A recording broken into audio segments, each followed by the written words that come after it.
Minister Mitchell's here, and the timing's just collided, so apologies from Hiniwai.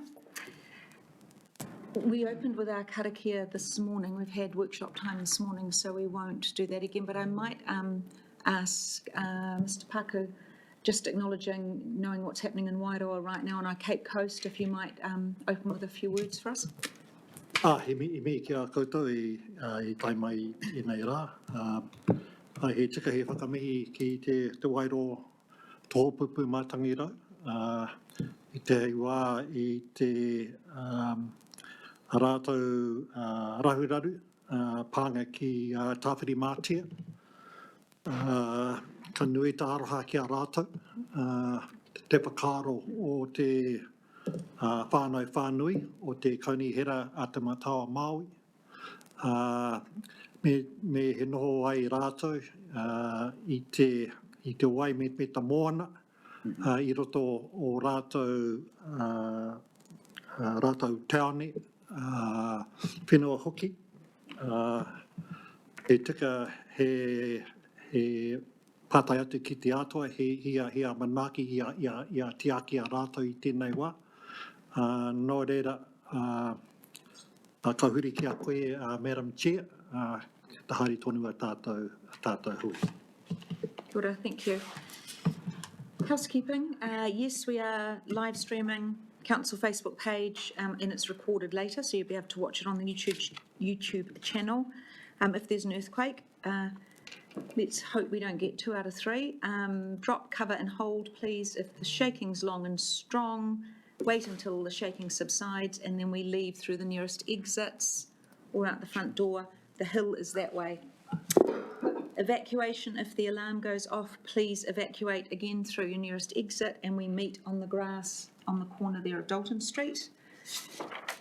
Toilets are just down the hallway for any of our visitors.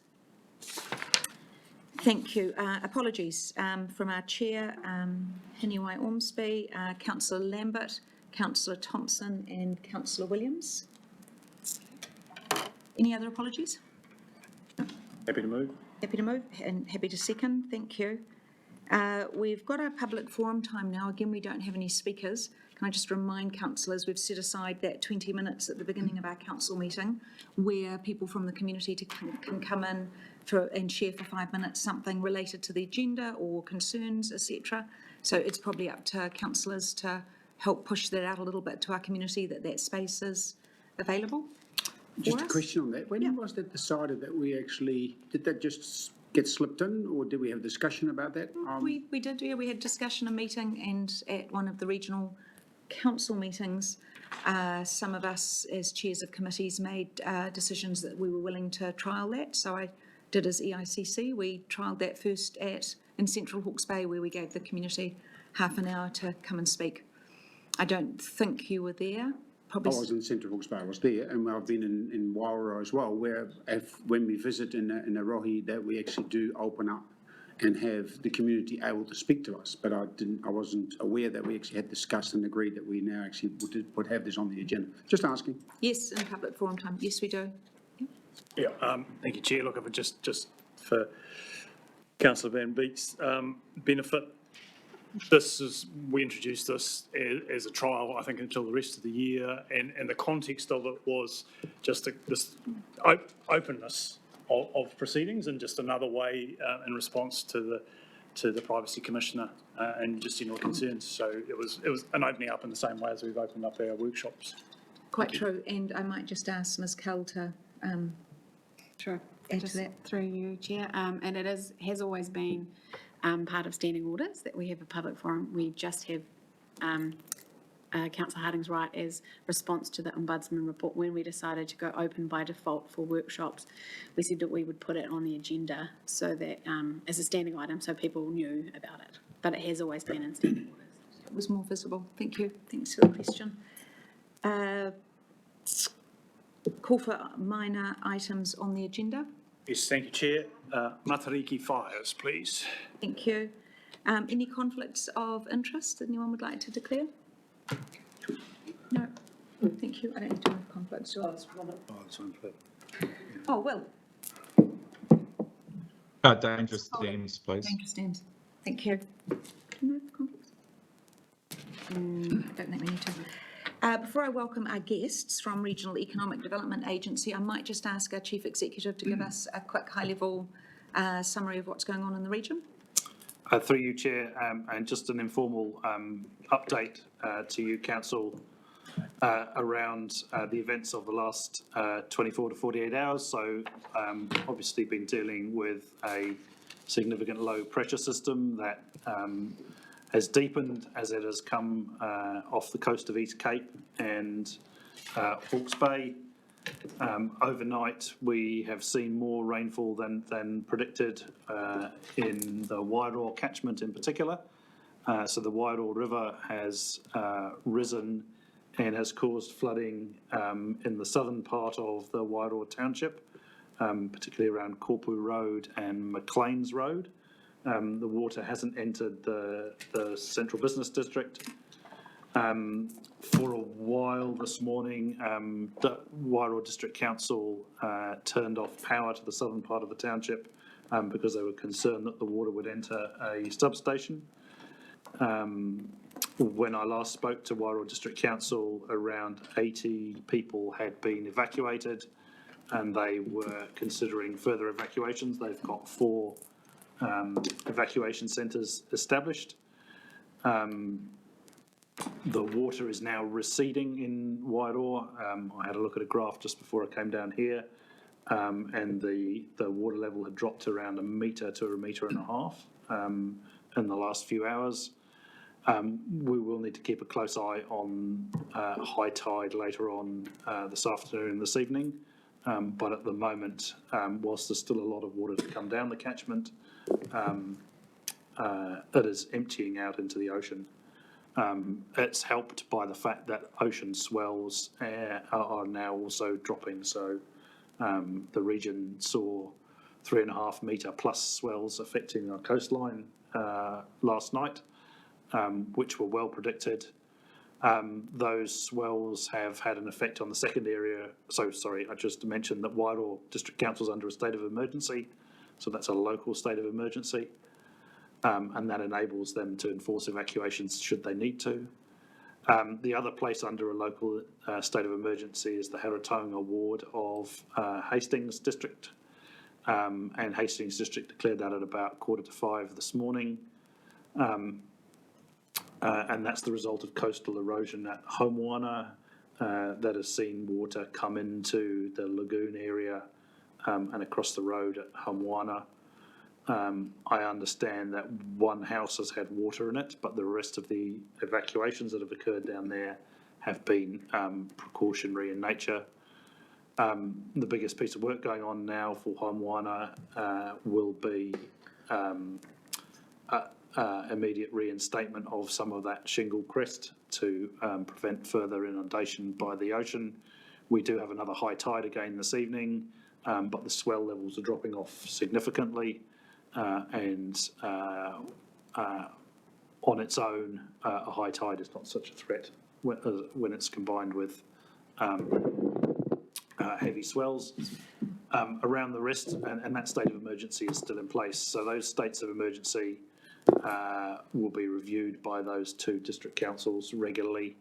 I don't know for sure, but I would suspect they'll stay in place overnight, particularly in Wairoa, and probably in a precautionary sense for Homewana. Elsewhere around the region, rivers have stayed within their banks. We had a lot of rain through the Whakaki,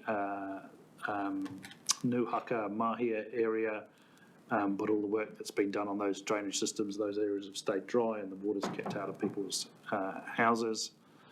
But yeah, another sign of our changing climate, perhaps, the energy involved in these sort of storms. So that's a brief update from me. All the emergency services and CDEM working closely together. Thank you. Did you want to make some comments? If you could spare me a bit of time, Madam Chair. Look, I just want to ask the Chief Executive to pass on our thanks and congratulate the team's response over the last 24, 48 hours. I think they've been shown great diligence on the job, and the responsiveness couldn't be faulted. So can you pass that on to the team? Thank you, councillor, I will. Thanks, councillor Curtin. Are there councillors any updates or any comments they wanted to make around current situation? Yeah, just around the coast, yes, there is quite a bit of erosion, a bit hard to see from where people are, but our staff have informed us that it's considerable erosion. And once again, it highlights the fact that we are in a very vulnerable situation in our coastal corridor, where it is only a matter of half a metre to a metre difference in swell, and we have inundation in that particular area. So we are really at a knife edge. So I think we need to really work hard as a council. I see this as core. We still have to decide that, but I think it's very important for our people on the coast that we are thinking of them and looking at solutions for them in situations like this, plus possibly worse. Thank you. Yeah, and of course, the paper, our last paper today is around the report from the Coastal Hazards Joint Committee, so. Any comments online? No? Okay, so warm welcome to Alistair McLeod and Lucy Leighton. Did I say Leighton? Thank you. Lovely to have you here. Alistair is our chair of READER and Lucy our chief executive, coming to talk through where we're at with READER and have some discussion. So, did you want to Just by open way up of for us? introduction, through you, Chair, this council, along with all the other councils in the region, decided in 2021, I think it was, to provide funding to establish a regional economic development agency. That funding has been in place now from the 2022-23 year onwards, and carries through to the first year of your long-term plan. Clearly, it's been a big establishment phase for READER in terms of needing to start from scratch, and I'm sure Alistair and Lucy will take you through that. The councils act as shareholders in that process, and the councils come together with the post-settlement governance entities via the Matariki table to provide that broad governance oversight. So the chair of this council sits on that oversight group from Matariki. Yes. And with that, through you, Chair, I'll hand to our guests. Thank you, Chair, and I have to say it's a kind of weird feeling to be back sitting here after multiple years of coming to present to the Regional Council with a different hat on. I think it's worthwhile just going back 8 years to when the original Hawke's Bay Regional Economic Development Strategy was created. And if you'll indulge me for a couple of minutes, I'll just talk quickly through that process, because it was initially a very badly run process. I got dragged in to assist in that process, and we basically tore up everything that had been done and started again. It was, at the end, the most comprehensive Māori and non-Māori economic development strategy in the history of New Zealand, and I'm still immensely proud of that. And the vision was to that every household and every whānau would be actively engaged in contributing to and benefiting from a thriving Hawke's Bay economy. So it started at the household and the whānau. And for a number of years, I watched in some frustration from the sidelines as not an awful lot got done. Various things happened reasonably well, but it just kind of drifted along. And then the challenge went out to basically, I put a challenge out to the local authorities and the business leaders that we had to do something to get this going. And I got dragged in as chair of the Hawke's Bay Regional Economic Development Agency. It'd be fair to say that when the board was appointed, all of us were appointed with a passion to deliver the original vision, to actually rebuild the base of a broken economy. And we have a very two-speed economy in Hawke's Bay. So there's a genuine passion to build from the bottom up and actually get a much more equitable distribution of wealth through Hawke's Bay. And that particularly applies to Māoridom, who tend to be the ones who get hit the hardest and the most often when things go wrong. And we'd come through 2 years of COVID already, so things were already fairly dire. The board were appointed. We had our first meeting the week before Cyclone Gabrielle hit. And it was round about that time, post-appointment, that we discovered that we'd inherited a whole bunch of unpleasant surprises. The first one was we discovered that we'd inherited the creation of a new business hub in Hastings, which we knew nothing about. And that was a very, very poorly planned process. We discovered that we had a company structure and constitution that really was completely inadequate for our regional economic development agency. And then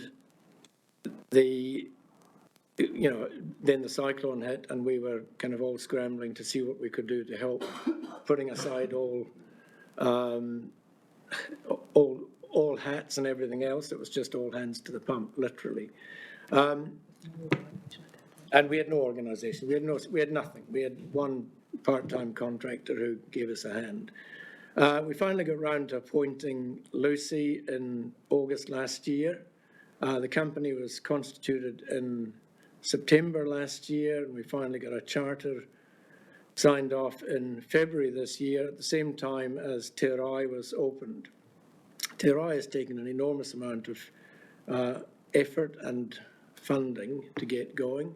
We'd also inherited a freight strategy so a lot of our money was spent by others before we were formed, and yet I constantly hear about, you've got all this money, what have you got to show for it? So you may detect a degree of frustration in my voice at this point, but that's the reality we were faced with. We inherited a bunch of marginal to bad decisions, which we've had to fix, and we're just finally getting going now. So with that context, I'll hand over to Lucy. He's the bad news cop, Yeah, I guess. she can put a bit more of a smile on your face, and then we're happy to answer questions, particularly from Councillor Curtin, who is lining me up in his sights. No, he's only allowed one question, so that's all right. Alistair. Well, kia ora koutou, ko Lucy Leighton in Tuku Ingoa. I just thought I'd introduce myself. I've been here to meet your leadership team, but it's good to finally get here in front of you. I grew up in Kereru, out in past Marae Kakahu on a farm, and then we moved when I was a teenager up to a sheep and cattle station up in Ruatoria. So strong roots in this region. Went away, studied with Desiree actually down in Wellington, lived overseas, came back in 2017, but really strong roots here. And on days like this, I reflect often. My great-grandfather died. He was a policeman in the Clyde floods in 1897. And another great-great-grandfather was a founding member of the Harbour Board here, so only a few degrees of separation. But I came into this role from Anglican Care Waipu, where I was for the last 6 years working in the social service arm of the Diocese of Waipu, where we were not only delivering services, but trying to upend the way that the church thought about deploying its wealth and resources. So drove an investment strategy there around moving away from traditional forms of investment into investment with social and environmental return, and a partnership approach, which led to a lot of work around homelessness in Hawke's Bay as well. And so I, like Alistair and other board members, was drawn into this role by the vision for Matariki around lifting all well-being of all whānau. And yes, it has been quite a rocky start in some ways, because we're 2 years into a 3-year funding cycle, and it takes a while to get organisations up and running. Like, we just got incorporated in September. We didn't even have a bank account when I started. That only really got set up in November. We are just today sorting out some of the GST issues because HBRC kindly held funds on our behalf, but there's been a lot of untangling and set up to do. So another thing is that there was not probably that level of clarity around how it was all meant to work. So Matariki is our shareholder representative, and it's fantastic from the point of view that we've got really good coverage. Our constitution has got 3 classes of shareholders. So we've got iwi represented through the 6 PSGs and Ngāti Kahungunu, the 5 local government entities, and business represented through the Chamber of Commerce and the new Māori Business Network. And like that's brand new as well. It's about a year old and not operational yet. So if you look at it, you know, at a big picture level, that's a really good foundation for success, that we've got the right people around the table. Now we just need to make sure we've got the right governance processes in place. So yes, we've got a constitution that we just talked with Councillor Curtin previously. The objectives in that constitution don't perhaps reflect what we were set up for, and we will probably change those at our first proper shareholders meeting. But you can see those in the charter under goals, so they're just a copy paste from the constitution. They don't really reflect what the region was after.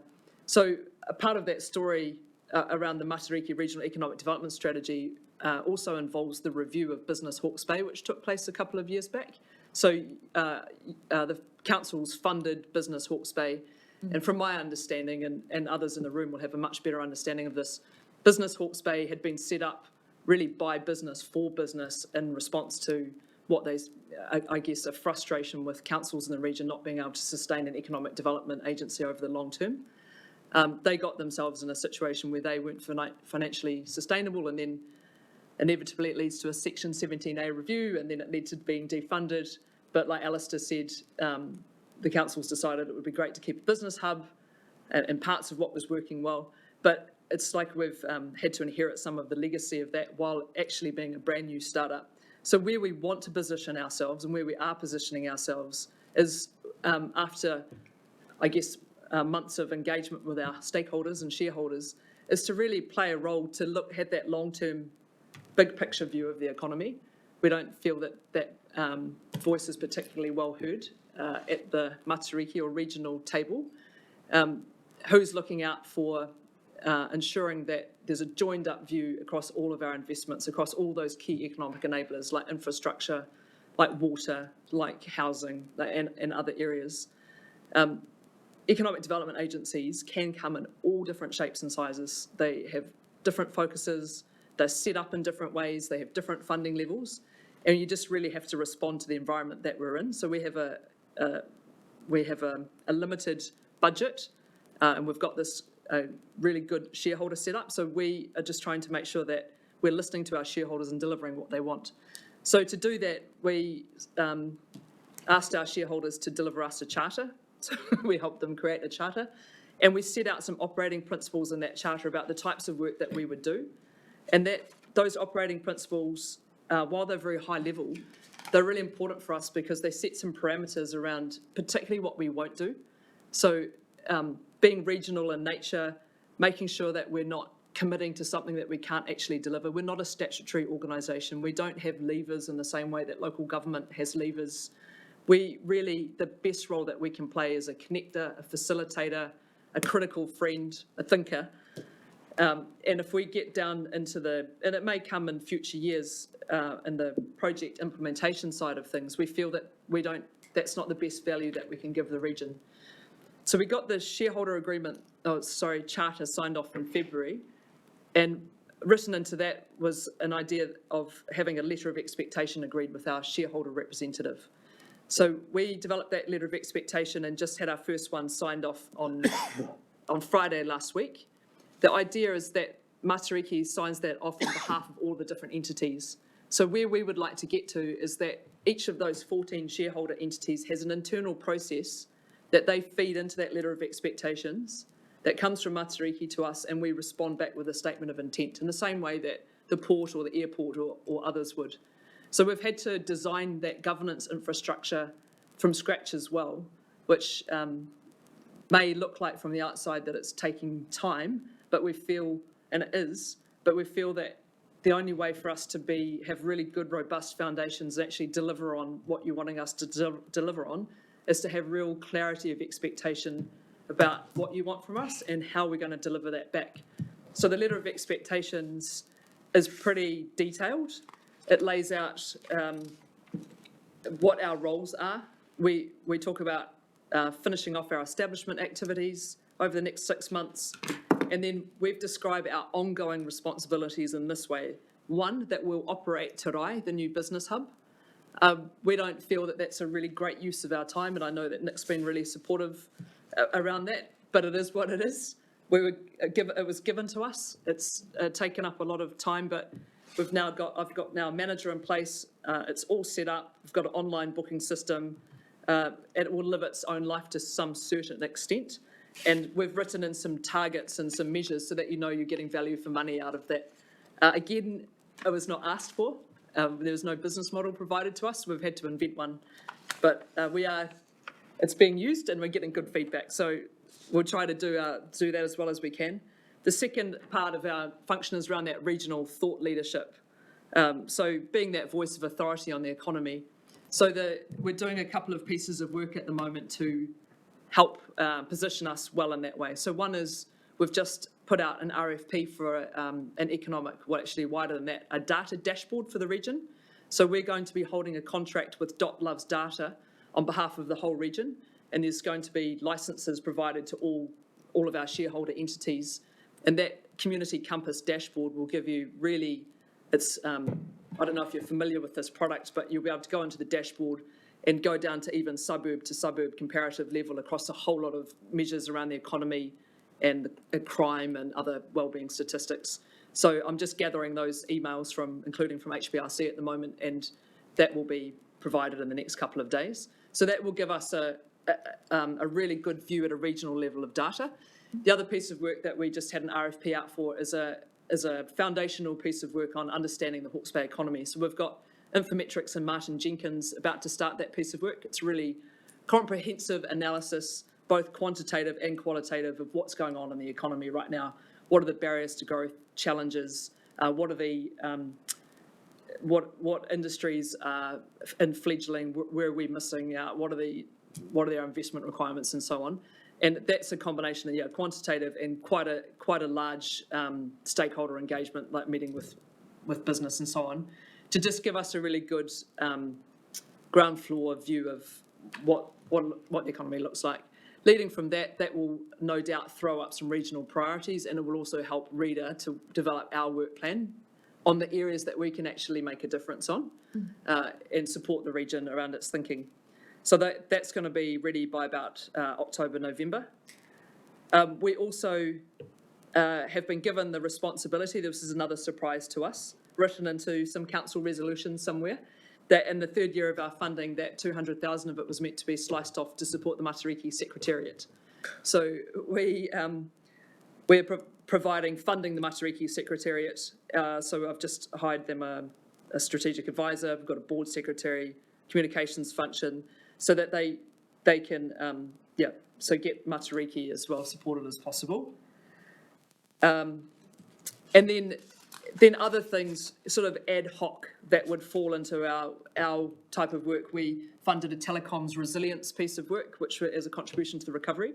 So we're about to launch that publicly. We had a telecoms consultant come in and look at what happened to our telecoms network in the cyclone, and what would be the next steps around addressing some of those issues around site access, battery backup, and a whole lot. So we've had a huge involvement from the Telecommunications Forum, and we're going to publish that report shortly, and then look at next steps with the Recovery Agency around that piece of work. And then there's a couple of other bits and pieces. We are working with ECA, the Energy Conservation Authority. What's the other E? Efficiency Conservation Authority, on their decarbonisation program. So they came and ran some workshops in January, and they're coming back to report back in August on their decarbonisation strategy for the Bay. So we are trying to position ourselves more as a joiner, connector of dots, research, thinker type agency, amidst many and broad expectations about what we could and should be doing. Well, I'm sure you'll hear plenty more now, Lucy, about those. Hit us.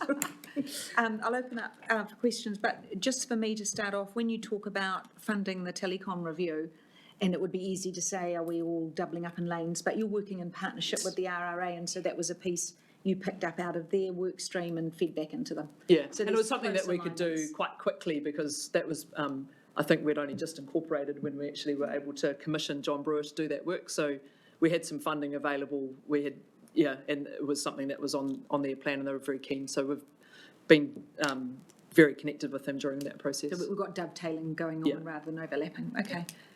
Questions? Councillor McIntosh. Thanks. Actually, that's helped me quite a bit in terms of what you're up to. And if I summarise it, there's a fair bit of admin which you could probably do without around Te Rei and Matariki Secretariat. The alignment piece, all good. Understanding our local economy and the dashboard around that, all good as well. And I'm sure with the understanding of the local economy, that's going to say to you that, like New Zealand, our productivity is pretty bad, except we're bad even in a New Zealand context.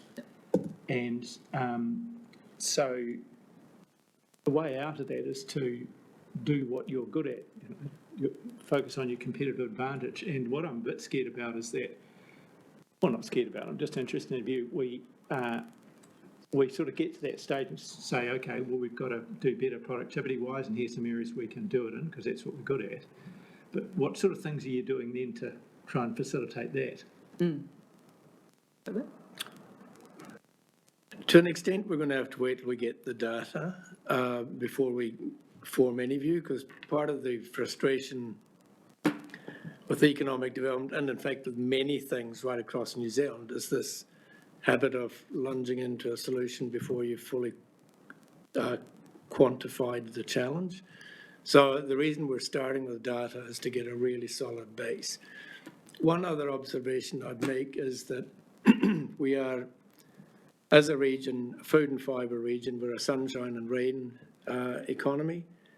And in a changing climate, there is no question, but we're going to have to start looking for other ways to improve our economy and our productivity. So part of that thinking is we've coerced a fairly smart individual to join the board of the Regional Economic Development Agency.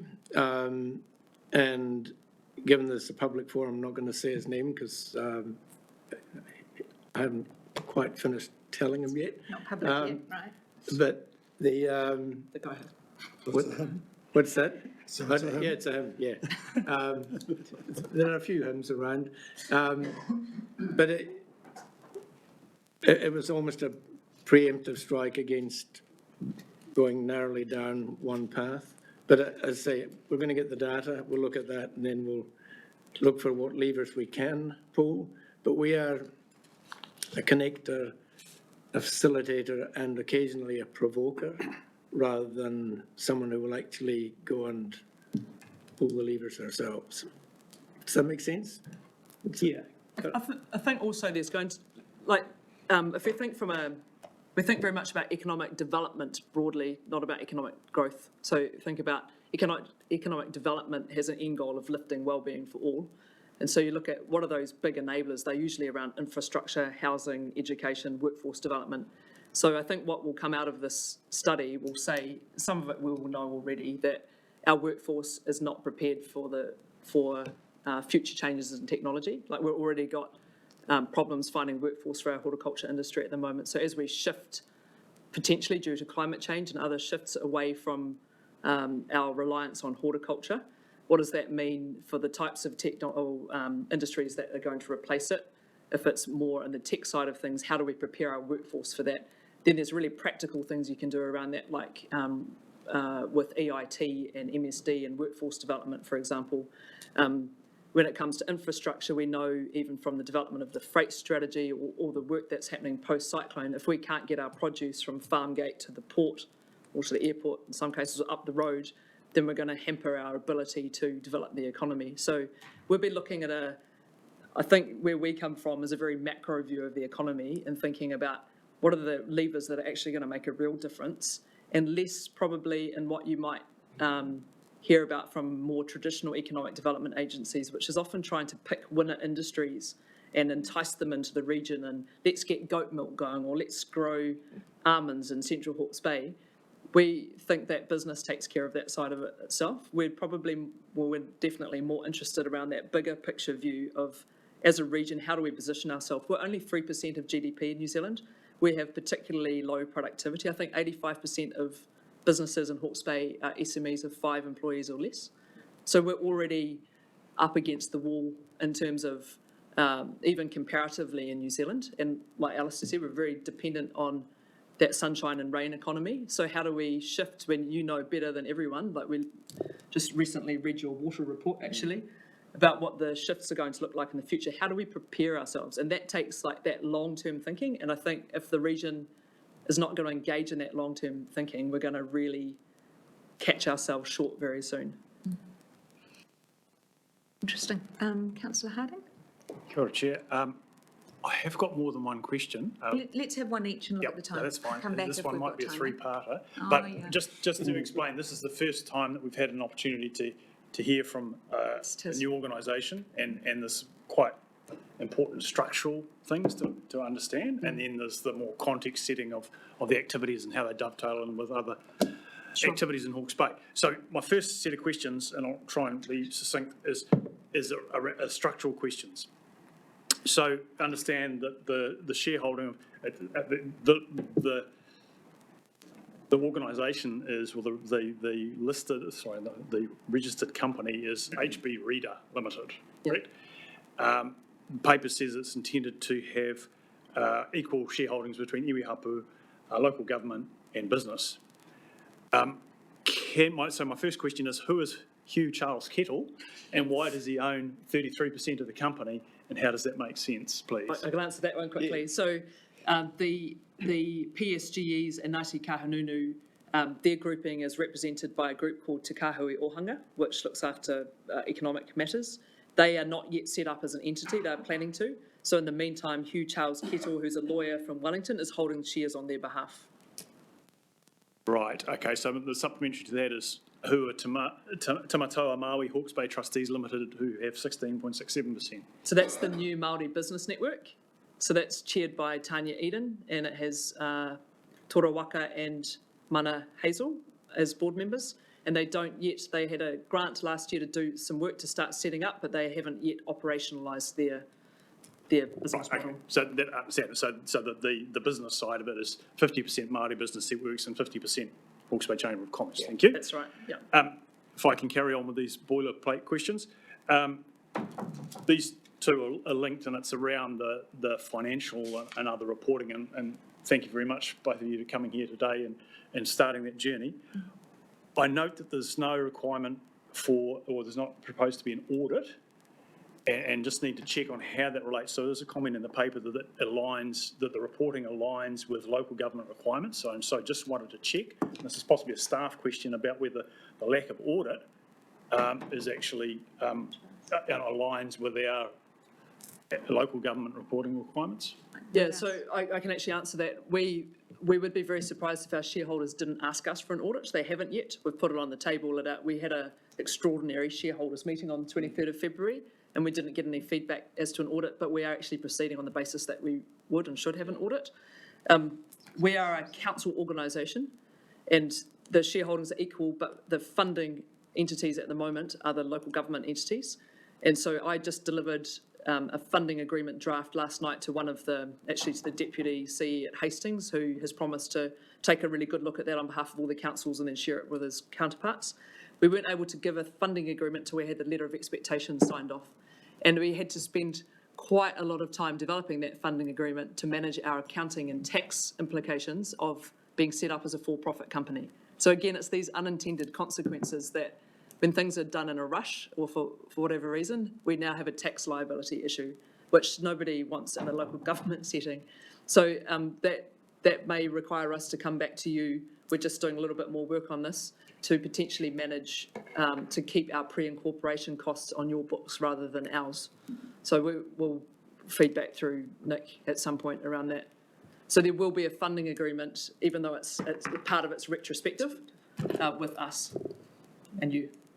Look, and the last boilerplate question again around the financial aspects is that I think it's the shareholder agreement or the constitution, whatever, I've forgotten the exact label of it. It describes the financial reporting as reader reporting to Matariki, and Matariki being the port of call for questions about financial and operations, whereas the paper says that we can expect you to come direct to us. So I'm just trying to understand what the real situation, what can we expect, and what, as a shareholder, are we entitled to in terms of direct?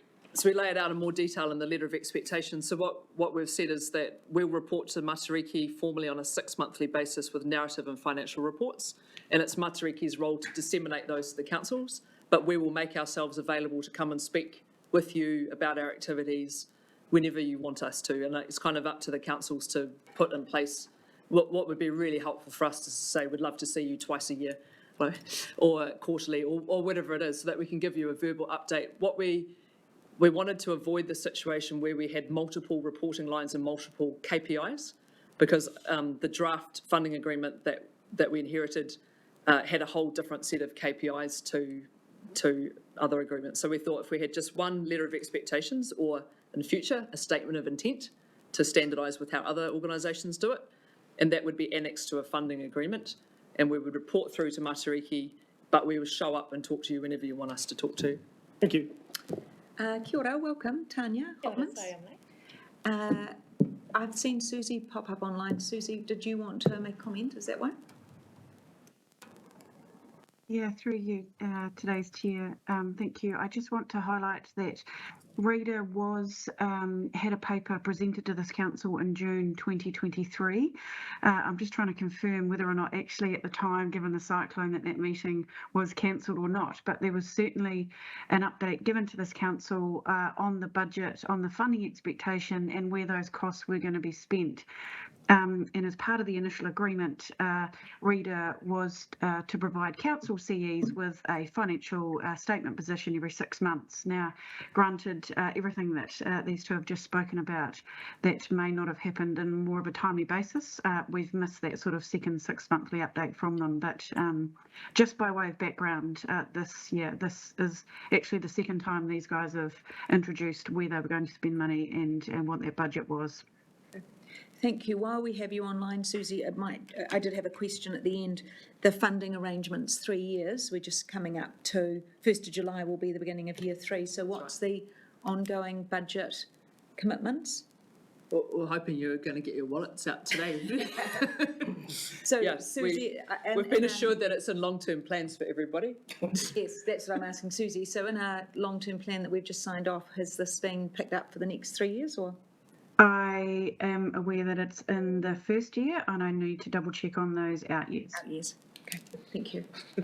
Thanks for asking that. Councillor Curtin. Yeah, thanks, Madam Chair. And I just want to preface my question by saying that I had to have a lie down after reading the paper on Sunday and have a cup of tea, and it was my WTF moment. And for those that don't know, that means why this far, or other word interpretations. I didn't know. The only thing that gives me confidence around this is your presence, the both of you, Alistair, and your presence as well, given your history with Anglican care, which I'm aware of. So that gives me significant confidence to engage with you and try and make the best out of this that we can. So I've just prefaced those comments, Madam Chair, with my questions, which really sit around the Constitution and the Charter, which, this Charter is just simply not implementable. You can't be responsible for the growth of the economy. It's just not possible for an entity like that. So, and then there's another element in the Charter which talks about mitigating the effects of disruption in your telecom scenario. So again, We've got multiple agencies, multiple arms of council which do these things. So it comes as a huge reaction from me as to why we want to duplicate that. So my question really is, we need to, if you like, refocus, reset the direction of travel, the purpose and activities of Reader. And I'm just wondering how we as shareholders responsible for this can feed into that, given this ridiculous structure that's been set up. I can't think of a more anti-democratic approach where we've got the only parties with skin in the game are the ratepayers, and they're nowhere to be seen in this process. So what can we do about this to if you like, correct the things that have happened in the past and work over the next year to make things right and make it work for you folk? Because if we don't get answers by 30 June next year, I just can't see how we would fund it. Can I have a go? Do you know, I think after being in this role since August, I think it's a question of skin in the game and ownership from our shareholders. I get the feeling sometimes, and Alistair and I were just talking about this at lunch, it was as though we set up a company, came along and asked for some funding, and then criticised for spending it. And actually, the region said that there was a need for this and set up, did a good job of getting that tripartite agreement together and getting that shareholder grouping, which is a good shareholder grouping. It means we've got really good coverage. And the next step in that is the shareholders to say, this is what we actually want, and be really clear about it, and not be afraid to put that in a letter of expectation and to hold each other to account for it. So the process that I think needs to happen from here is, we were really deliberate. We made a 6-month letter of expectations to give all of our shareholder entities an opportunity to design an internal process so that you can feed into it. So I provided that letter of expectations back in, I think, April to all of our shareholders. But I can't, there's no mechanism that I can design or our board can design to get input into it, because those are your internal processes. So I guess what I'm hoping for is the same way that you might do with HBRIC or other entities that you have a relationship with, is what's your internal process to ensure that you're getting what you want out of Reader. And because there's 14 voices in there, there'll be some tension in that, but it gives then Reader, which is an independent board, needs to be able to hear those voices, sift through them, and come back with a statement of intent that says, this is what we can deliver on, given the resources that we've got and what we're hearing from you. And I guess because we're so new and because those governance structures are not yet mature around us, we're working in a wee bit of a vacuum. So we're trying to, I keep describing it as a little bit play tennis with ourselves. And I don't mean that disrespectfully, it's just that there hasn't been this is not a usual way of working for the region yet. But the potential is enormous for the region to really work well together on these long-term issues. So I hope that answers it, but I think it's up to each entity to think, how do I want to engage in this? It's not just Reader saying, this is what we're going to do, and then oh, I didn't really want that. Like, tell us. We're really, really open. I've been out meeting people since August, hearing all kinds of funny ideas, from wanting us to be a funder to, everything under the sun, but we can't do all of that. So we've come back and said, well, this is what we think is the best role for us. If you don't think that's the best role for us, then we need to hear it around the Matariki table, and your representative into that is Chair Hiniwai. Sure. So representation, of course, on Matariki is Hiniwai, but also Chief Executive. So did you want to add any comments around this, the way this feed-in is happening? Or I understand where the councillor's coming from. I think there's that inevitable tension between having shareholders who have a financial interest and the wider group of shareholders. I don't think the system is perfect yet, and I think in advance of council considering whether it wants to enter the next 3 years, there's an opportunity for us to keep refining that. I think what's been done now has been a pragmatic way forward for the final year of funding, but I agree that there's more work to go for the future. you want to? No? No one online? So, Chair, I was just going to thank Councillor Curtin for his opening words. Really appreciate it. And if you had to lie down and think WTF, just think how I felt when I discovered what I'd inherited. It's clearly inadequate. It's got to be fixed. And the reason we're here is we really, really want input from councils on that we can then amalgamate and come back to you and go, well, we can do this little bit against all of these things. Is that going to work? So we'll have to find a better way forward. 100% agree.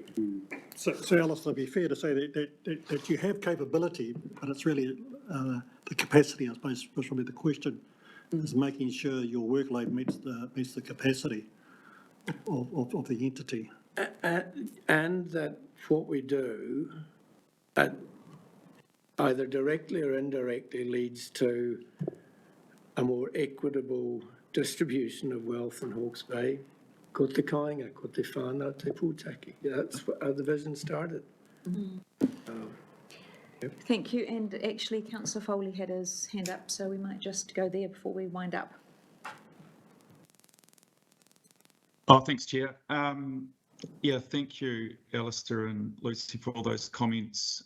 Certainly, I'm probably a similar view to Councillor Curtin reading the paper. You know, the first question came to mind was, what is it you're doing? And you certainly gave us a good intro and outline of a lot of things that are going on. But once again, similar line of questioning, and I do love reading the vision and goals of the organisation, but struggling to align with everything that you've said is going on that relates to a lot of that, you know, if any, but around that increasing the productivity, can you give us an example, you know, if it's still to come, how would you apply the funding to achieving that goal? And thinking so from a regional councillor perspective, and as you're probably aware, we've just gone through the long-term plan process,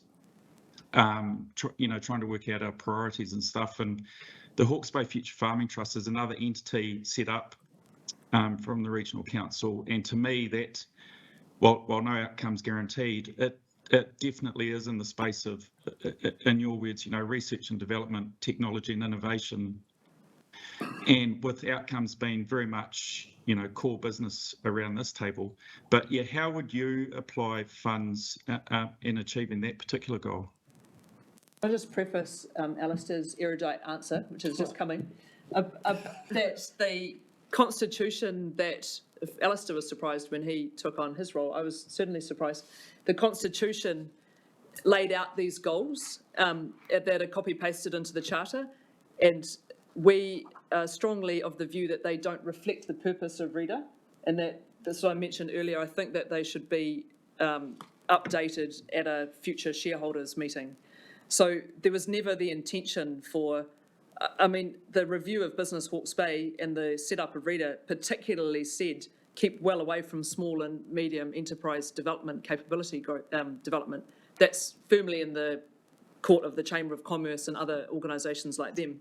So again, I think it's one of those examples of many different hands were involved in setting up READER, and no one probably had that long-term view all the way through, made sure that the thread stayed. So we won't be involved at a really practical level around things like productivity growth. We will be advising, drawing insights, coordinating, facilitating, providing research, bringing businesses together. We won't be getting in the implementation side of things, not in any time in the near future. I have got nothing to add to that. We will never be able to apply our funding to improve productivity. It's simple as that. Mm-hmm. Yeah, and we won't be measured. I met with Napier City Council recently, and they asked me would I have a target around the lift in the economy, and I said respectfully, absolutely not. A small economic development agency has no levers to pull when it comes to economic growth and development in the region.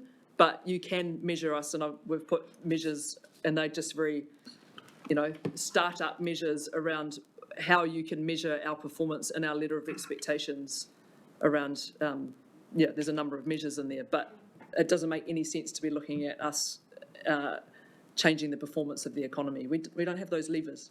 Well, would it be one of I think, facilitating those bigger regional conversations? That's right. Absolutely. What does the strategy look like? Yeah. And that piece of research will be that first opportunity to really get into that. Even the process of doing that, getting the right people around the table, talking, and then being able to present those results back, and then most importantly, draw the insights from them. What does it actually mean for us as a community?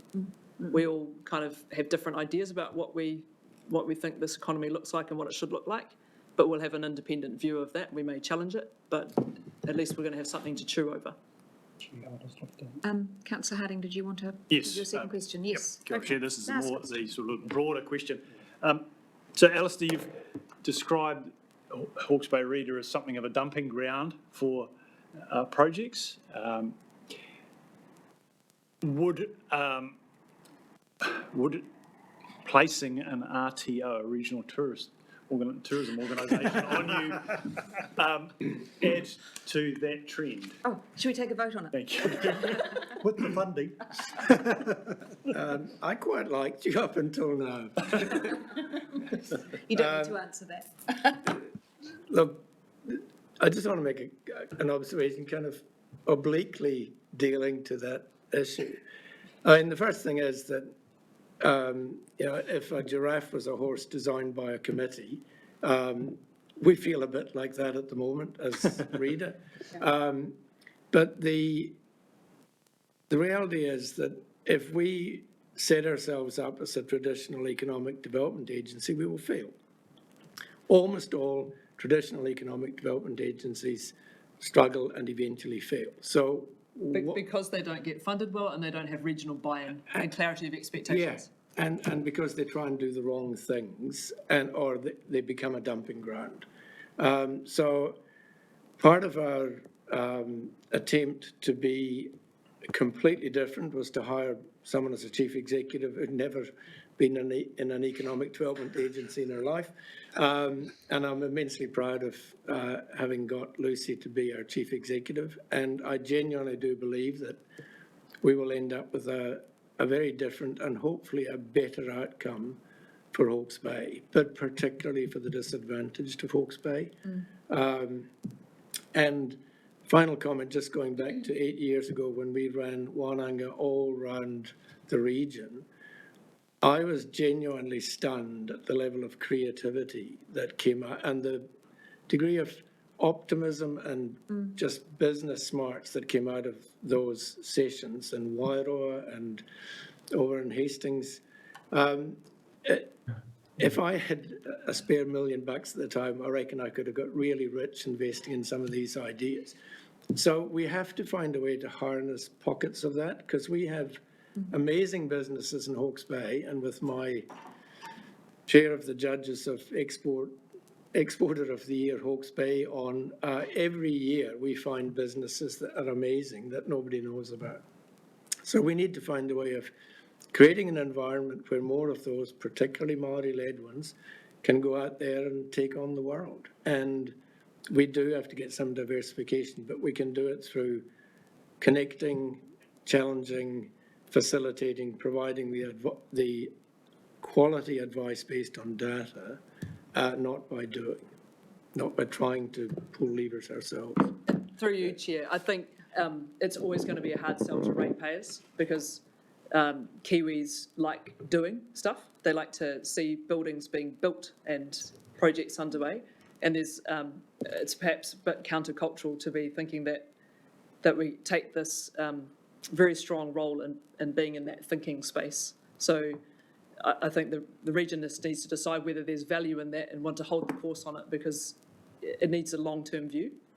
Ms. Hopman? Kia ora. Kia ora. Tēnā kōrua.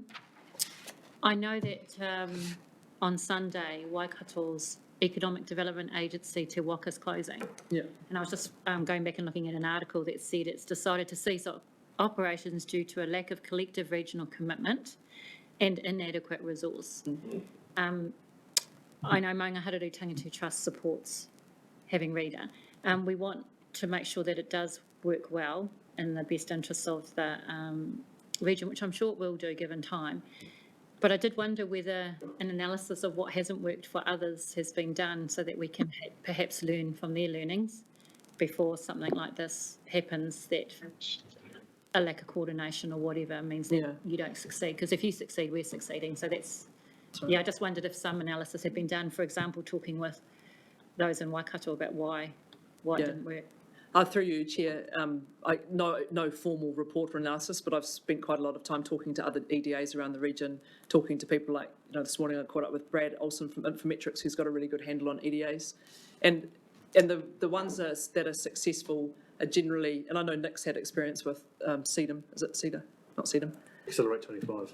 Oh, Accelerate 25 over in Palmerston North. Venture Taranaki, for example, has been around for 25 years. They're funded $5 million by the regional council over there. They have other councils as shareholders, and they have a really strong credibility in the region, and they focus on one or two things that have regional buy-in, and they, for example, deliver diversification through facilitating offshore wind projects and through doing a crop diversification project. So were very clear, but they also had that credibility and that buy-in from the community. Northland Inc. is another pretty good example of a organisation that has managed to deliver really well. They're more in that infrastructure key enabling space. The feedback that I've got probably from all of them is that being really clear around those governance structures and understanding, like having the shareholders really buy in and be engaged around that process of what we're actually working on. Because the number one thing that lets EDAs down, or any of these types of organisations, I guess, is that relationship. When that relationship breaks down and that trust breaks down between an agency and its shareholding organisations, then it's all over. And then what happens often is that the funding gets slowly pulled back, and then it becomes unviable, and they're still expecting the same level of service. And I guess where we're coming from is that we're trying to apply those learning, I don't like that word, learnings. We're trying to apply that learning now so that we don't get ourselves in that situation. Correct. But it means that from the outside, it may look like we're twiddling our thumbs, but it's not that. It's making sure, it's only been a few months actually, making sure that we get those right structures in place so that we've got the buy-in from the region and we go off. Because if we started just leaping down a particular avenue September last year, we would have been open to all kinds of criticism, and you would have been asking us, why are you doing that, and where's your letter of expectations? Sure. So it's a bit chicken and egg, isn't it? To you, Chair. I think it's a really, really good question about doing an analysis. I haven't done a recent one, but maybe 15 years ago when I was senior partner in Deloitte, leading the economic development piece of Deloitte, I did a brief analysis on behalf of 3 of the EDAs as to why they had failed. And back then, the overwhelming reason was competition with EDAs from the constituent local authorities and the regional council. We've been very, very clear that if someone is already doing work in a local EDA, we will do anything we can to help, but we're never going to compete. So we're trying, going back to Neil's comments, we're trying to never duplicate what is happening already, and just to kind of work our way forward in the best white space we've got. Thank you. I think from the conversations we have around the table and the presentations we have, it's been a really refreshingly open conversation. It really feels like it's all out on the table, and I really appreciate your frankness on what you have and what your vision is, and also the vision. We're all very deep in the weeds, literally in the water right now, and it's very hard to keep your head above. And the way you spoke, Lucy, about this capacity to see from above and pull the bigger pictures around what can develop here, I found really inspiring, actually. So as Neil said, I take a lot of confidence in that. And I completely agree with you. What we have in Hawke's Bay in terms of the creative work capacity of our people, and I don't mean just work as in this sort of work, but artistic work, creative work, the work going on in our maraes, is, I think, exceptional in New Zealand. So the opportunities are great. And there are issues, obviously, around the structure and our feeling of being able to input adequately from our point of view, which are going to unfold and need to unfold quite quickly, because actually the funding coming around to annual plan next year is not far away at all. So look forward to following up with that, or our chair and chief executive to follow that thread through for you to next year. And thank you, really appreciate it. Thank you very much. Very simple recommendation, simply to receive the report. Happy to move from the chair. Councillor Curtin is a seconder. All those in favour, please say aye. Aye. Any against? taking- Carried. I'm sorry? Taking comments. I will, yes. So won't take the vote yet. Final Okay. comment Well, from just, Councillor Curtin. I Yes, did sure. want- I'm sorry to break your No, streak. no, you're sure. You're But I fine. did want to comment and thank you both for coming in and reiterating that you have instilled a measure of confidence from my perspective, which is saying something. I would say this, that the next 12 months is critical, and if I could push back to you and say there's a large volume of work that needs to be done, particularly around reshaping the constitution, etc. It's getting the Matariki group actually working together and producing something that we can live with, because at its current level, it offends, in my view, every sinew of good governance that's there. I think we both possibly agree on that, and we need to turn that around. But I see your dilemma being in the middle of that somewhat, and that you're accountable to the Matariki group directly. But what I'm relying on is your ability, the both of you, your ability to push hard and to insist with the group that there has to be the engagement back to the shareholder, there has to be accountability back to the ratepayer who pay this bill. And so if I can make that plea to you, go out there and push hard and make those sorts of components happen, so that we grow the level of confidence in what you do. Thank you, Councillor Curtin. Any other comments before we vote again? Sorry. Based on that, we meet with you again on the 30th of June 2025. No, No, you can 6 meet us months before later. that. We're Anytime, gonna Whenever have whenever you another one. want. Well, that's the basis what Neil Curtin's really talking about, you know. We'll be the judges on what it's going to look like, but you're in an impossible situation in that way, the way you've been set up to actually give that pushback. It's a bit hard to do, so it's a bit of a push, but hey, it would be great if you could support us in it. I think you can't manage without measuring. So measuring what you're going to do is actually really important. And then tell that story as clear as you can, so that those who actually are able to enable our community, people who've got bright ideas, is just what you need to be there for, which is really important. And the same, my report that I had in front of me was read all over, and I thought we have got a good goal. But you being here, once again, is an example of you communicating clearly what you're about and what you're hoping to do. Changed my mind on what you're actually going to achieve going forward. And it's no different for somebody who's working hard in his garage with a great idea, and unless you actually give them vision and ideas and data, they would not know that you exist. So very important that you do that. Thank you. Thanks, Councillor Van Beek. We've moved and carried. Okay, thank you. Good to see you. We're looking forward to seeing you again. Thank you. Yeah. Thank you, Lucy. Thank you. We're moving on to decision items. We're quite a bit behind time, but I think that was an important conversation for everyone to catch up on, obviously. So let's go through our first one, then we can decide if people want to stop for a cup of tea or not. This is item 6, is it, Desi? Yep. Yes. Dangerous dams, earthquake-prone dams, flood-prone dams, policy adoption.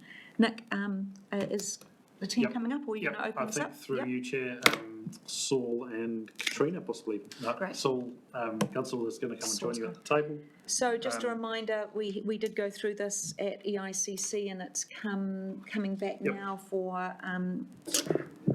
adoption. Yes, thank you. Yeah, so through you, Chair, at EICC, you tasked me to write to MB to let them know that implementation in the region may take a longer period of time given the impacts of the cyclone. That was done, and the Chief Executive of MB replied and acknowledged that.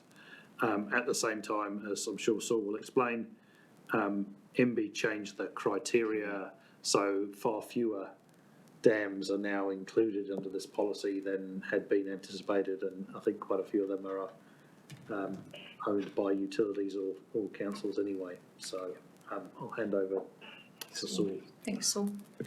Kia ora koutou katoa. Thank you, through you, Chair. So yes, we're here today, as Nick mentioned, to talk about speak to the adoption for notification of the proposed policy.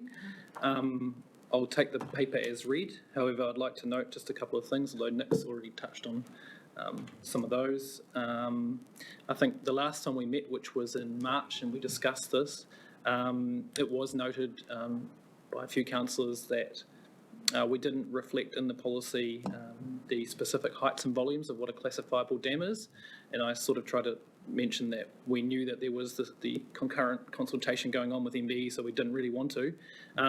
So 2 days after that council meeting, they finished their consultation, and we updated the policy to reflect the exact height and volume thresholds in there. And so that removed the smaller dam threshold, the 1 metre in height or 40,000 cube or more fluid and water, which from what we know through our consents data, so there will be ones that we don't know about, but that reduced the number from about 50 to 35. Like Nick said, that includes ourselves, other territorial authorities and utility holders. The second point I wanted to talk to is we went out for public consultation for a month on that policy, so the updated policy, and we received no submissions on the proposed policy, either for or against, and that's possibly, to keep you up to speed, that's really the only So we're up changes. to, yeah, perfect, thank you. So just questions for Saul or clarifications around that? Mr. Paku? I take your point that there were no submissions, but for me, when I look at it, to expect people to have that expertise and technical knowledge to be able to actually give a intelligent submission or feedback in regards to that policy was really pushing the boundaries. And I note that you make comment in regards to mana whenua. We just don't have those people sitting in our back pockets just to pull out whenever something like this comes out. So I think my thing here to council is, so how do we actually improve the situation when we put these things out for submission, that we actually, when we call for those submissions, we actually arm the public to be able to actually give an informed submission, and ask them, rather than ask them to make comment on something that really they are struggling to get their heads around, to even understand the ins and outs of what's been asked. So you're speaking in a wider context, actually. You want to know about that specifically for mana whenua and their ability to submit? Is that really the question? So maybe I ask. I think through you, Chief Chair, Executive to. the challenge with this one in particular is that in some ways we're doing the job of central government, and the policy's kind of already written. Yes. We just have to have the unenviable job of then asking people about it.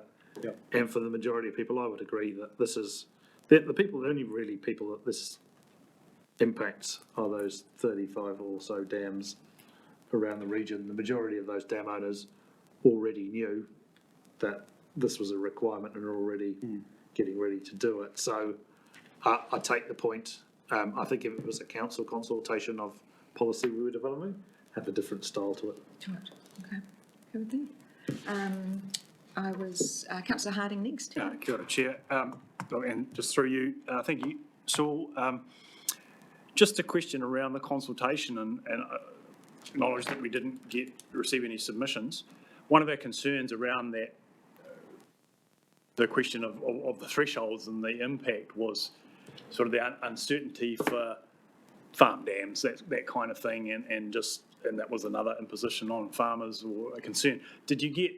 Was there much response or concern? So did our communication work? Did you get calls from concerned farmers who were about in and out, or did the system work and there was no concern?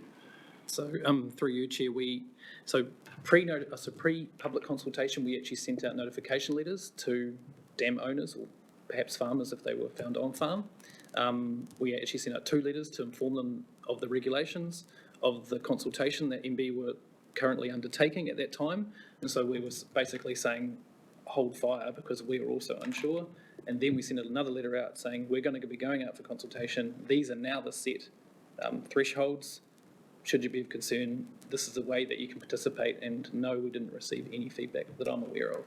So just for clarification, that was sort of the set of 35, or was that the... No, the wider. The wider. Yeah. And then we sent, obviously that second letter was basically the ones that were then discounted. You no longer have to do anything. Thank you, Yeah. sounds good.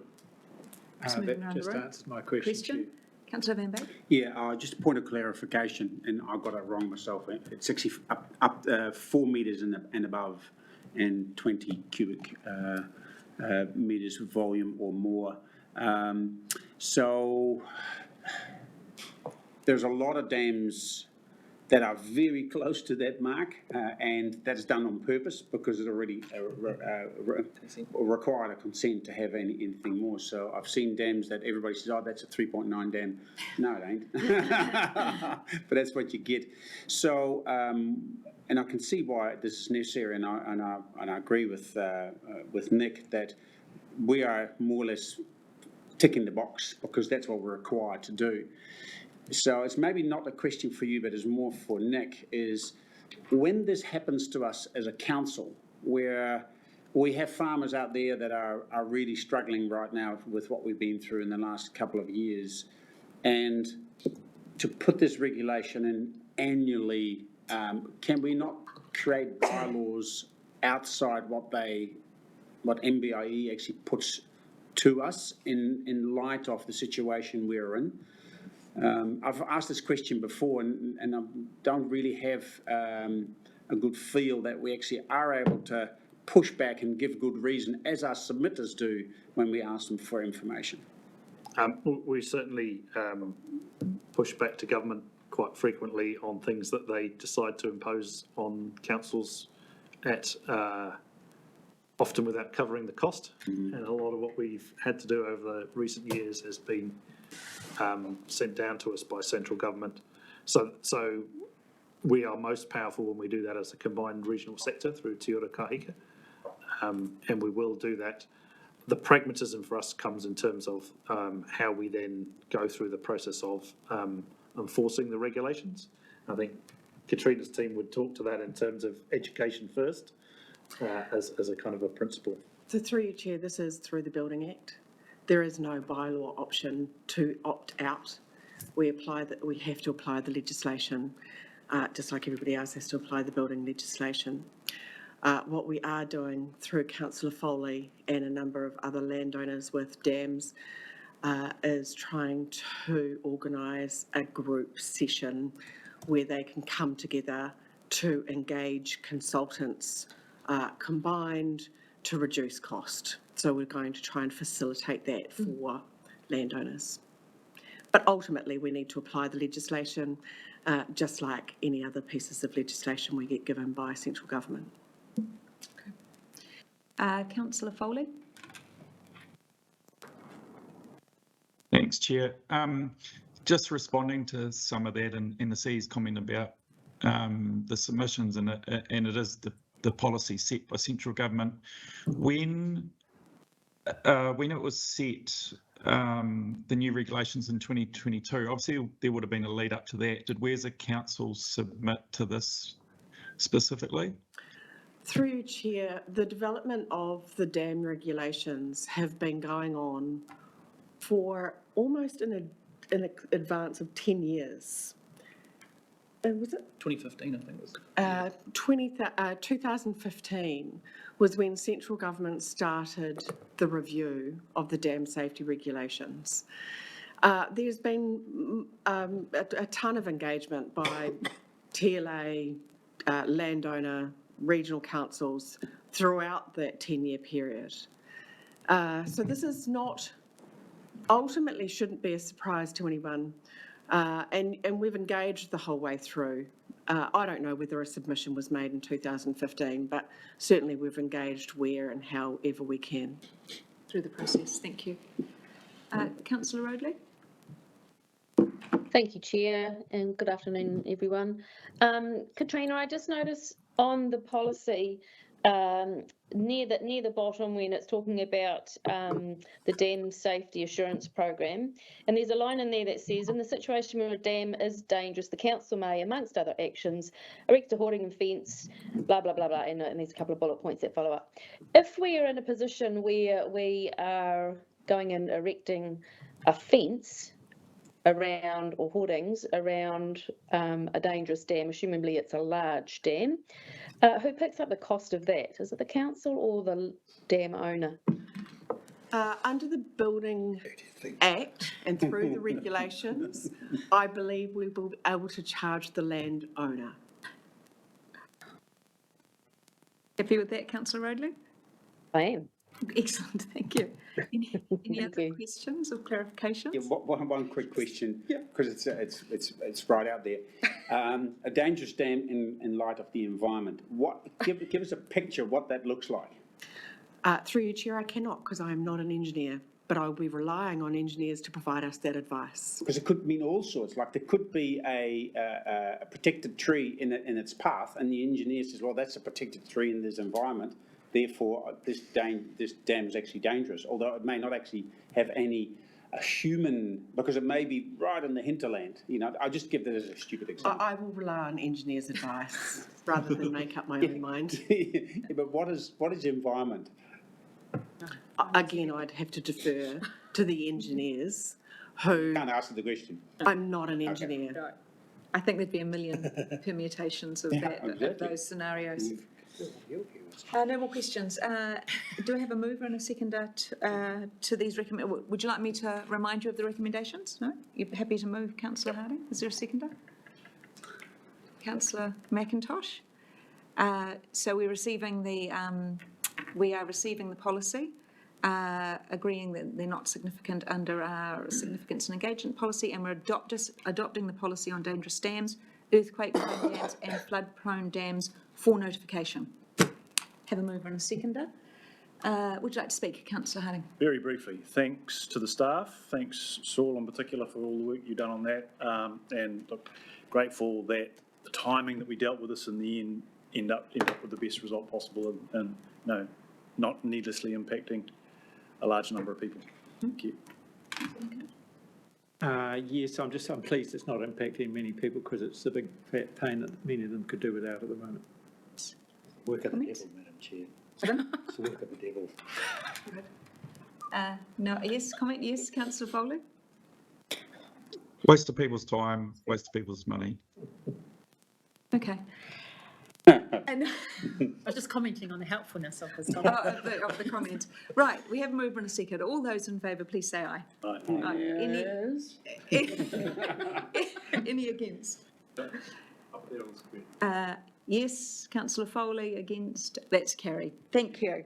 Chair just said whatever on that. We've got no choice. Abstain. He's abstaining. He's Yes. abstaining. Oh, he's abstaining. Thank you, Councillor Foley. That's Thanks, what that everybody. means. Not up, not down. Item 7, decision item, severe weather emergency recovery, the Hawke's Bay Flood Protection Works, Order 2024 delegations. Great. Through you, Chair, I'm going to hand this one straight to Ms Brundon and to Paul to take you through. Thank you. Through you, Chair, I want to introduce Paul. Paul is our consents manager. He's going to tell you all about it. Kia ora, good afternoon. Through you, Chair, how would you like me to proceed? Should I step through some of the key points or just Yes, you can take the paper as well read by everybody, but if you could take us through the highlights, please, Okay. Paul. Thank you. So this is an order of council that came out recently, which changes the RMA to set up basically a new consent process for the 8 pieces of flood protection works that are listed in the paper. Some of the key aspects of the consent process that it establishes is that it's quite short. So it's only 30 working days. It can't be stopped for information. It can't be notified. It's a controlled activity. And the purpose of this paper is that it also says that we need an independent commissioner to make a decision on the applications, bearing in mind that they can't be declined, and the decision is ultimately around the types of conditions of consent that would be used. And the order itself sets out the conditions that can be used. You can also add in other ones as required. Probably some of the other key parts. The process is quite short, quite unique. So the council's role, the consents team's role is to receive the applications, to send those applications out to comment to relevant parties, including relevant Māori entities. They have a 10 working day period to make comments, and then those comments are received and need to be assessed, and then a decision made. So it's quite short in that the first 15 or 20 working days of that process will be taken up by that step, and it would leave 5 to 10 working days for a decision at the other end. And so in this paper, I've listed 4 independent commissioners that would form a pool that we could go to. We only need 1 per application, and we expect applications, the best we can tell from the applicant, they would start coming in around mid-August, starting with Whirinaki and Waiheke, and then in September, I think the next one was going to be, sorry, let's check, Ahiki. And through you, Chair, just to be clear, these are already determined to be controlled activities, so these must be granted. It's the conditions that are placed on the consents that the decision maker has ability to influence. So just to start off the questions, this is a different process to anything we've used before, or is this something that has come around a number of times through councils over different This activities? is different. This is new. This is new for us, okay. In response to those areas of cyclone damage. Exactly. Okay, great. Questions? Yes, Kia ora. Thank you for the report. Can I ask what consideration was given to including mana whenua or Māori decision makers on this panel? Yeah, ultimately this organisation's used Dr. Marker quite regularly, but he struggles to have the time available at short notice, given timeframe, so we weren't able to rely on Dr. Marker at this point. And we've cast the net wide but haven't been able to come up with any available commissioners at this point in time. That's not to say that we couldn't add some. Add some in addition. So can I just follow up with that? Because about 6 out of those 8 sites I know will be of significant interest to mana whenua, and we know that they'll be making submissions anyway. I think it would be really prudent to have a Māori commissioner or commissioner with extensive experience in kaupapa Māori on this. Absolutely, and we're happy to have some recommended to us. Okay.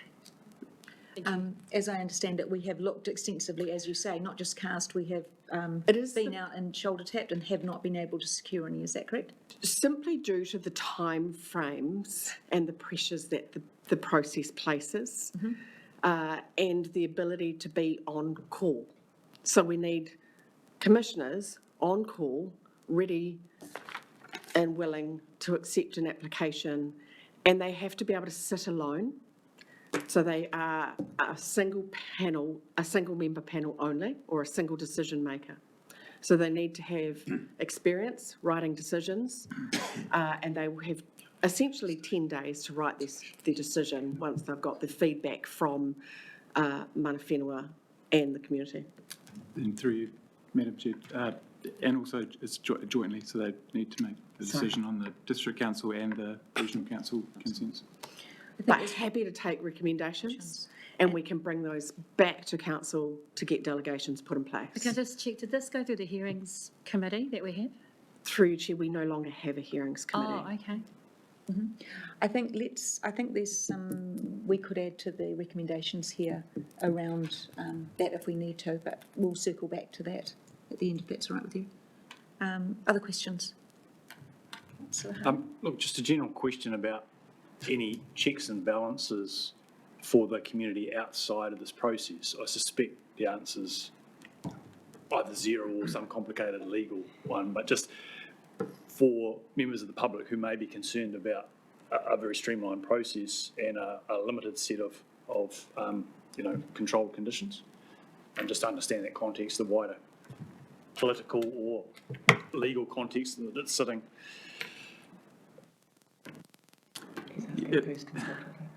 So just to be clear, councillor, you're asking who can be consulted as part of the process? Well, no, process not is? as part of the process, but sitting outside of that process, is there some broader overview in any way, or is it essentially just council, because this is council doing its, fast-tracking its own needs for the community? Are there safeguards outside of that process or not? Or are we the safeguards? Well, through you, Chair, I would say it's the council who are developing the works in the first place that would need to, get the right independent advice on the nature of the works. But in terms of it doesn't have the same opportunities to object or appeal and things like that the ordinary RMA process does. It has a requirement to ask for comment from those parties, and then there's a requirement for the applicant to establish a liaison group which will make comments on the works program and management plans. But no, it doesn't have the same level of input as other processes. Through you, Chair, I think so let me just clarify that a bit further. The applicants being councils, which would be our, if it was Hawke's Bay Regional Council, through Chris Dolly and the assets team that have been established to do our works, are going to be, no doubt, and already are engaging with the community, I understand, in terms of designing what that build back is going to be for that stock bank. Or similarly, if it's a district council, they're going to be engaged with their community on what that road alignments is going, or bridge is going to be. So that's going to all happen and should happen as part of that design process, rather than it's not going to be done as part of the consent process. So that should be already have been done before the consent is lodged. There is a streamlined consultation process through the application, through the processing, sorry. No, I understand that. I just observe that we all know that it's impossible to please everybody all the time. So there will never be people that have either taken the opportunity or not taken the opportunity, or felt they haven't had the opportunity for that, and there'll be voices outside of that. I was just trying to understand the context or the remedies for that, with the presumption that there probably aren't any other than very, high court or something like that. Thank you. Councillor Van Beek? No? No? Yes. One quick question. Is it unusual to have a single independent commissioner make decisions such as this? Probably not for a controlled activity application. I know other councils, I think Auckland uses single commissioners from time to time, depending on the level of the activity and if you had a notified consent, or if we had a notified consent, we'd typically use a panel of three. We would typically, but this is the process we've been given. Just to clarify, point 5, the applications need to be considered and decided on within tight timeframes. These timeframes cannot be extended. No. So this is tied to the funding for our Category 2 works. The timeframes are tied to that, or tied to the delegation. Sorry, the timeframes are in order to make the decision. That is part of the order in council for which we have been given.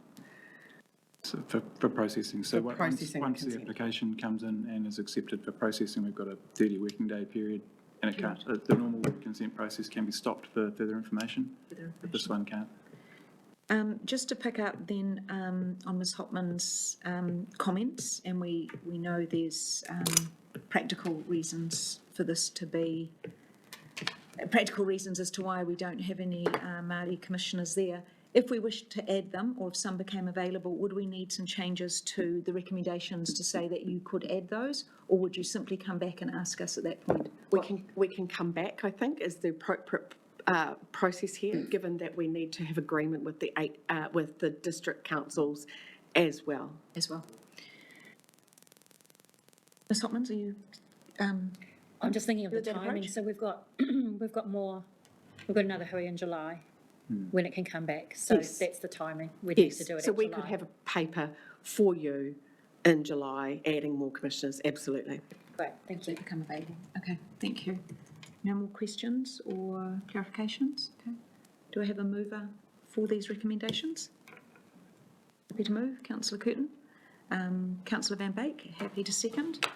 You're confident with the long list of recommendations there? I don't need to read those, No, I don't need to go through it. Don't need to, and we have the 4 independent commissioners listed there. Councillor Curtin, did you wish to speak to that? Councillor Van Beek? No? No other comments? Actually, do we need to add anything to say that we may add additional? No, we've just clarified that. We can pick that up at the July meeting if we need to. Through you, Chair, I'm happy to receive names to me Yes, directly, and then we can put that together in a paper. thank you. My only concern is that some of the more recently qualified, or actually many of the people I'm thinking of who are commissioners and are recently qualified would not be confident to be standing alone and making decisions, which is why I asked that. Is there any flexibility to add someone with the one alongside? No, we don't. We don't have any flexibility in this process at all. Right, we have a mover and a... Maybe I'll have a chat to Tanya and we can. Yes, Okay, yeah. thank There may be some opportunity actually for some observational training, which is always great. Okay, have a mover and a seconder. All those in favour, please say aye. Aye. Aye. Any against? Carried. Thank you. Thank you, Katrina and Paul. Information on performance monitoring summary report from the Clifton to Tongoyo Coastal Hazards Strategy Joint Committee. Councillor Van Beek, I might ask you to open with some information on this. So as we all know, maybe those online may not know, but we're going through quite a process at the moment to work towards communication with the community in regards to where the draft strategy will go, and that's the Clifton to Tongoyo Coastal Hazard Strategy that the Joint Committee has been working on since 2014. And the funding model is really where we are at the moment. That's a knife edge for us to see where the cost will lie for this particular work that we're about to undertake as a community, depending on whoever is going to undertake it. And at the same time, we do have, as I alluded to at the beginning of the meeting, we are at a knife edge in regards to climate change, the erosion that's happening out there, and the severe weather that we seem to be enduring on a more regular basis. And on that note, I would like just to update the meeting here that Hastings District Council have given the agreement to apply for a consent to put a permanent structure up in front of the Tiawonga Lagoon to protect their stormwater. So it is a permanent structure. However, it's a highly mobile structure as well. It can be, it's a bit like a Lego block, and we actually had been presented to at our last meeting, where it's a block system that can be added to, taken away from, can be easily removed at the end of its life. but it also can be added to create groins as well to do gravel catching. And this, I think last night or the night before, the group in Tiawonga had another presentation given to them regarding EcoBlock, and what happened there was they actually were able to be shown a photo where the whole system was more or less buried under gravel. You couldn't even see it anymore except for the very top.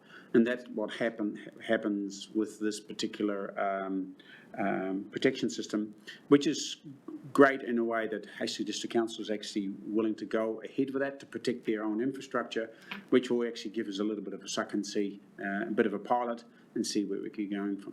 It definitely gives the community in that area some confidence that at least they're not left on their own high and dry, and that they're actually, when there is help to be put in place, that they actually can see that occurring rather than feeling being on their own. So apart from that, all the other projects along the coast are continuing and being worked on, including some planning going forward. We have put in a submission, and that was to do with, I'm just quickly reading it, that was the Fast Track Act that is being, it's going through the government right now. And our key opposition to that was maladaptation, which is if one can fast track a project behind a proposed defence line on the coast, and that could actually then increase the expectation of the community that then we as councils need to protect that particular development. And that's something that we are really concerned about. However, at the same time, some of this fast tracking actually could play into our advantage when we actually do need to put a defence system in place when, if and when the coast is being either inundated or eroded away and infrastructure is put at risk. So I'll leave it at that. That's enough. Thanks, Councillor Bake. Are the joint workshop committee meetings recorded or live streamed? They should be. They should be. Yeah. So anyone interested in what you've just talked around with this EcoLock They can look system, back. if you go back onto that, there was a full presentation and you can see it actually in action if anyone was interested online. Thank you for the update. Any questions or comments? No. Excellent, thank you. We're simply receiving this report. Happy to move that from the chair. Thank you, Councillor Van Bake. All those in favour, please say aye. Aye. Any against? Carried. Thanks, everyone. We have our last item, discussions of minor items not on the agenda. Matariki Fires, Councillor Harding. Just can I remind everyone, minor items are simply for councillors to put something on the table, not for discussion or debate or for answer from officers, but can be picked up at a later date. Thank you, Councillor. Sure, Chair. Some of you will know that I have a fairly long history as a volunteer firefighter, and many of the public of the belief that firefighters are people who are addicted to fire and love the stuff, and that would be me. So I love a good fire. Toasting a sausage or a marshmallow or a spud, it's fantastic. And there's no greater activity than to go down to the beach or the river and have a bonfire. And as a community, we've agreed that we're going to do that on Saturday night. Look, and I'm quite comfortable with that.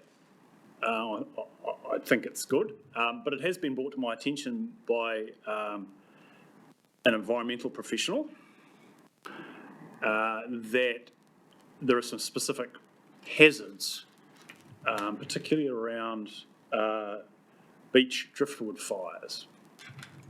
And fortunately, to a point, we've had quite a big clean-up along our coast recently, and I believe that the coast along Napier, although my Napier colleagues could probably will have a much better idea than that, a lot of that driftwood is gone now, but it's been back again. It's been brought to my attention that burning wet driftwood is particularly effective at producing dioxins. And so if you take, and if you think about it, if you think about your high school science, sodium chloride, you've got a chloride. Now the chloride is what is the precursor for dioxins. And if you take wet salty wood, research indicates that you produce 100 times more dioxins than if you were burning dry, untreated timber. So in the scheme of things, and aware that we have environmental monitoring and we do monitor air quality, and I believe that in the past that there is and staff may be able to comment, or it might be for another time, but we do have environmental monitoring around air quality. I don't think in the run-of-mill it deals with dioxins, but I think there's just, the reason for bringing this up is that knowing this, I feel a duty just to ensure that there's an opportunity in the future to think about the smartest way to celebrate Matariki around fire, but try and avoid some of the worst consequences of that, which do include generating dioxins which are bad for the environment and come from wet driftwood in particular. So I just wanted to table that. Thank you. Thank you. Kia ora, Councillor Harding. Ngā mihi kia koutou. Thank you everyone for your comments today and your attention. Thank you to staff, Chief Executive. You've got a lot going on at the moment, so thank you. Mr. Parker, can I ask you to help us close the meeting, please? So just in regards, in line with Councillor Harding's last kōrero in regards to the time of the year we find ourselves, and I think Matariki, celebrating I think Matariki, and of course one of those stars is Pōpō Hutakawa, which is the star or the goddess of recognising death. So I just wanted to mihi to the three fishermen who lost their lives and have been, good thing is at least they have been returned to their whānau. So a big mihi to them as we get ready to close off for the day. And with that, let's turn to our karakia. Inoi tātou, kia tātou katoa.